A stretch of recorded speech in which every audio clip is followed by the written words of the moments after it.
किसान भाइयों, आप सबको एक मेरा सवाल है।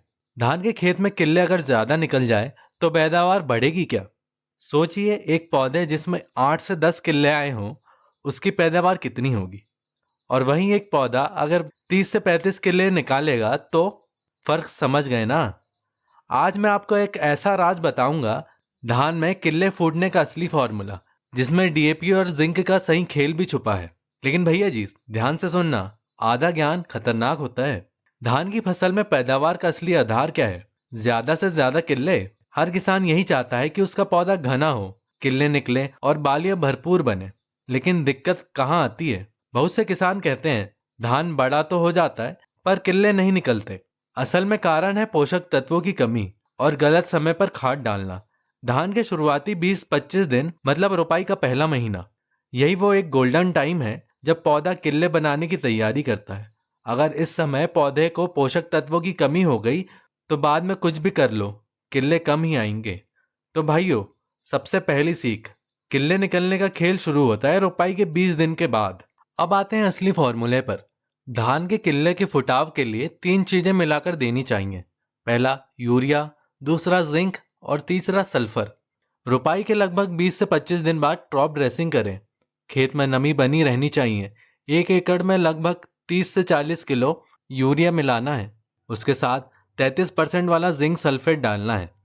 अगर आप जिंक नहीं डालोगे तो पौधा बढ़ेगा तो, लेकिन किल्ले अंदर ही अंदर दब जाएंगे। किसान सोचता जाएगा कि मैंने यूरिया तो डाला है, फिर भी किल्ले क्यों नहीं आ रहे? इसका राज है जिंक की कमी।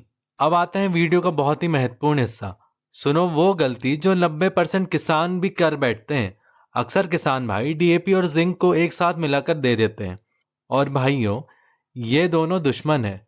सीधी भाषा में बोलूं तो डीएपी और जिंक एक दूसरे के काम बिगाड़ देते हैं।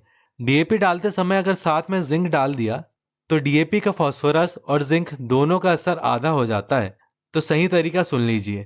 पहले खेत में डीएपी या यूरिया डालें, फिर उसके 7 से 8 दिन बाद जिंक का छिड़काव कर सकते हैं। इसमें दोनों का असर दुगना हो जाता है और पौधा जोश से आकार भरता है। और अब एक और काम की बात, अगर खेत में जिंक की कमी को पहचानना हो तो क्या करें? तो सुनिए, पत्तियां पीली पड़ने लगती है, बीच की नस हरी रहेगी और किनारे की पत्ती पीली पड़ जाएगी। पौधा छोटा रह जाएगा और सबसे बड़ी बात, किल्ले ही नहीं निकलेंगे। तो भाइयों, जब भी खेत में ऐसा लक्षण दिखे तो समझ लेना जिंक का छिड़काव तुरंत करना है। इसमें हम जिंक ईडीटीए भी ले सकते हैं, जिसे स्प्रे के माध्यम से हमें देना होता है, जिसका आधा ग्राम 1 लीटर पानी में घोलकर स्प्रे करना है। आप जिंक सल्फेट 33% वाला भी ले सकते हैं, लेकिन इसके साथ में आपको बुझा हुआ चूना लगभग 2.5 ग्राम प्रति लीटर पानी लेना है।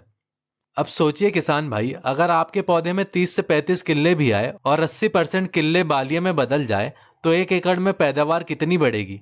यानी ये फॉर्मूला अपनाओगे तो फसल हर बार बढ़ेगी, खेत घना हो जाएगा और पैदावार भी जबरदस्त उछाल मारेगी। याद रखें, यूरिया देता है ताकत, डीएपी जड़ और ऊर्जा देता है, जिंक किल्ले फोड़ने का मास्टर है और सल्फर तो मैनेजर का काम करता है। अब आप समझ गए होंगे कि धान में किल्ले क्यों नहीं निकलते और असली फॉर्मूला क्या है। सही समय पर यूरिया और उसके बाद जिंक धान में किल्ले फूटने का राजा है।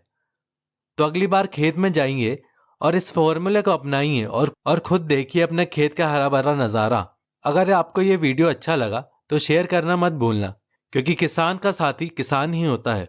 मिलते हैं अगले वीडियो में एक और नई जानकारी के साथ। धन्यवाद।